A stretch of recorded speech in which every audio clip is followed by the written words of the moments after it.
নমস্কার, নিউজ 18 বাংলায় স্বাগত। নিউজ রুম লাইভ নিয়ে আপনাদের সঙ্গে রয়েছে আমি শর্মিষ্ঠা এবং নিয়োগ সংক্রান্ত বেশ কিছু খবর আপনাদের সবার প্রথমে তুলে ধরবো।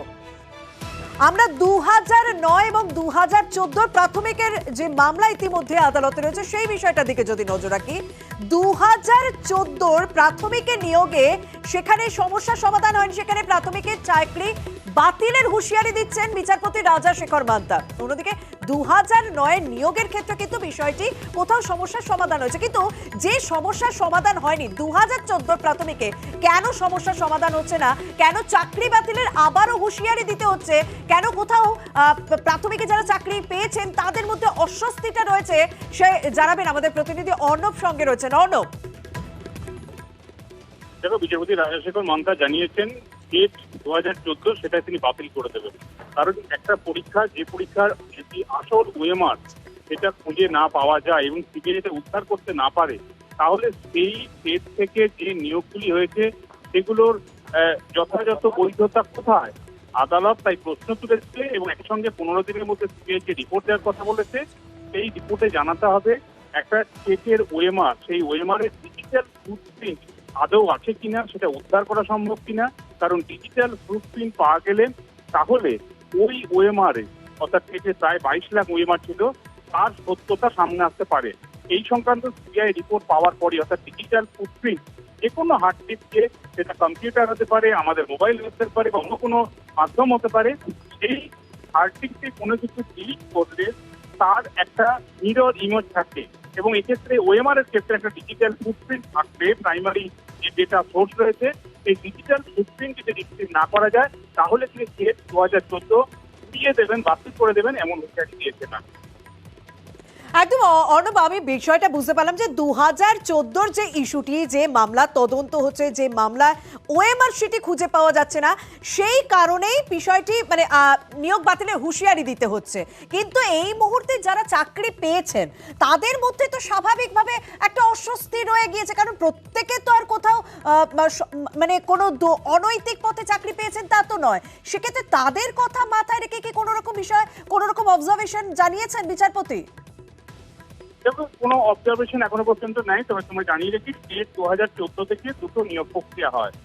2016 নিয়োগ প্রক্রিয়ায় 42,968 জনের নিয়োগ হয়, আর 2003 নিয়োগ প্রক্রিয়া যেটা টেট 2014 থেকে হয় সেখানে 16,500 প্রাথমিক শিক্ষক নিযুক্ত হয়। এই দুই মিলিয়ে প্রায় 60,000 প্রাথমিক শিক্ষকের মধ্যে 33,000-এর চাকরি কিন্তু আগেই বাতিল করেছিলেন বিচারপতি অভিজিৎ গঙ্গোপাধ্যায় অন্য একটি মামলার প্রেক্ষিতে, সেখানে ইন্টারভিউ অ্যাপ্টিটিউড হয়নি বলে। যদিও সেটা সুপ্রিম কোর্ট স্থগিত দিয়েছে, সেখানে রক্ষা কবচ পেয়েছেন ওই চাকরি বাতিল হওয়া যদি 30,000 তারা, কিন্তু এক্ষেত্রে 60,000-ই বাতিল হয়ে যেতে পারে। বিচারপতি এমন একটা কড়া হুঁশিয়ারির কথা শুনিয়েছেন যে একটা চাকরি করতে গেলে প্রাথমিকে তার ন্যূনতম যোগ্যতা মান হতে হবে টেট কোয়ালিফাইড, অর্থাৎ টিচার এলিজিবিলিটি টেস্ট, এটার থেকে তাকে উত্তীর্ণ হতে হবে। সেই উত্তীর্ণ হওয়ার পরীক্ষাটাই যদি গোড়ায় গলদ থাকে, সেখানে আসল ওএমআর না পাওয়া যায়, তাহলে তো কার্যত পরের গাদায় সুচ খোঁজা হবে। কোনটা সত্য, কোনটা মিথ্যা, কার নাম্বার বাড়ানো হয়েছে, কার কমানো হয়েছে, সেটা যদি উদ্ধার করা না যায় তাহলে সেই টেটের বাস্তবতা কোথায়? তাই বিচারপতি বলেছেন এই টেট আমি বাতিল করে দেবো। টেট বাতিল করলে কিন্তু পুরো এই 60,000-এর চাকরির ভবিষ্যৎ প্রশ্নের মুখে পড়তে পারে। যদিও সিবিআই রিপোর্ট পাওয়ার পরই এ বিষয়ে আদালত পরবর্তী পদক্ষেপ করবে এমনটাও জানিয়েছে। তাই রিপোর্ট পাওয়া পর্যন্ত অপেক্ষা করতে হবে। সেক্ষেত্রে আমার একটা প্রশ্ন অর্ণব, যে এটা তো রাজাশেখর মান্তার অবজারভেশন এবং তিনি বিষয়টি উল্লেখ করছেন, কিন্তু যারা তদন্ত করছেন মানে তদন্তকারীর পক্ষে যে আইনজীবী রয়েছেন তারা কি বলছেন, মানে ওএমআর শিট কি পাওয়া যাবে? কারণ এতগুলো চাকরি, এতগুলো শিক্ষকের ভবিষ্যৎ, 59,500 প্রায় 60,000, এটা তো চাকরিকারী কথা নয়। সেক্ষেত্রে কোনো অবজারভেশন রয়েছে মানে তাদের চাকরি বাতিল হয়ে যেতে পারে ওএমআর শিট না খুঁজে পাওয়া গেলে? সেক্ষেত্রে তাদের পক্ষ থেকে কি সাফাই, কি বলছে আইনজীবী? দেখো শর্মিষ্ঠা, নিউজ 18 বাংলা আমরাই এক্সক্লুসিভ খবর সামনে এনেছিলাম।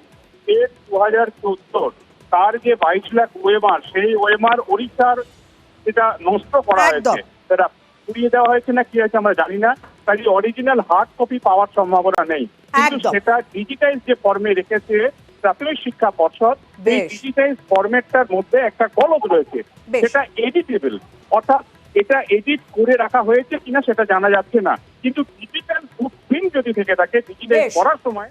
ধন্যবাদ।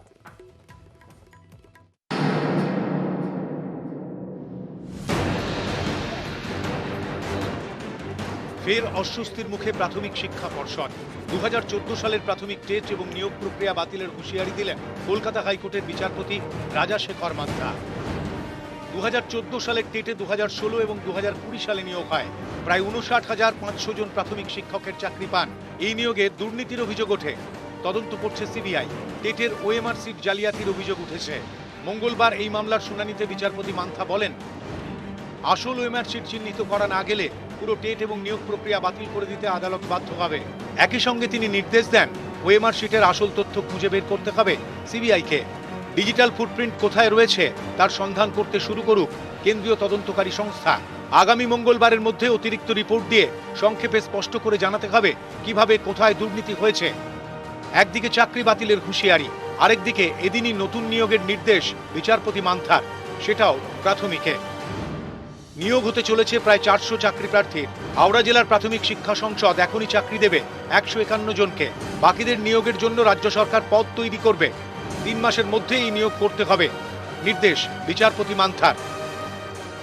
হাওড়া ডিপিএসসির পক্ষ থেকে যিনি আইনজীবী ছিলেন তিনি জানিয়েছেন যে 151টি পদে অলরেডি ভ্যাকেন্ট আছে, সেই পদে ইমিডিয়েটলি তারা অ্যাপয়েন্টমেন্ট দিতে পারবেন। বাকি পদগুলো যখন আসবে টাইম টু টাইম সেই অনুযায়ী তারা অ্যাপয়েন্টমেন্ট দিতে পারবেন। মহামান্য বিচারপতি এই নির্দেশও দিয়েছেন আগামী 3 মাসের মধ্যে এই নিয়োগ প্রক্রিয়া সম্পন্ন করতে। স্কুলে নিয়োগে দুর্নীতির ভুরি ভুরি অভিযোগ উঠেছে, তদন্ত করছে কেন্দ্রীয় সংস্থা। এরই মাঝে এবার শিক্ষক নিয়োগে দুর্নীতির অভিযোগ উঠল পাহাড়ে, জিটিএ এলাকায়। অভিযোগ 2017 সাল থেকে পাহাড়ে শিক্ষক নিয়োগে ব্যাপক কারচুপি হয়। কোনো রকম পরীক্ষা ছাড়াই 1053 জনকে নিয়োগ করা হয়। অভিযোগ, তৎকালীন জিটিএ কর্তা বিনয় তামাং যে নামের তালিকা দেন তাঁরাই চাকরি পান। এই অভিযোগ জমা পড়ে কলকাতা হাইকোর্টে। ছদ্মনামে একজন চিঠি লিখে এই অভিযোগ জানান। চিঠিতে লেখা এই সব অভিযোগের কতটা ভিত্তি রয়েছে তা দেখতে সিবিআইকে প্রাথমিক অনুসন্ধানের নির্দেশ দিয়েছেন বিচারপতি বিশ্বজিৎ বসু। এই যে দুর্নীতি, এই দুর্নীতির নিয়োগে সিবিআইকে নির্দেশ দিয়েছে যে একটা এনকোয়ারি করতে হবে এবং এই এনকোয়ারি করে 15 দিন পরে হাইকোর্টে তারা রিপোর্ট দাখিল করবে। Honourable high court Calcutta high court ने जीटीए में टीचर्स रिक्रूटमेंट के सब्जेक्ट मैटर में सीबीआई को जांच करने के लिए जो आदेश दिया, मैं एक्स चेयरमैन जीटीए होने के नाते मैं इसको वेलकम करता हूं।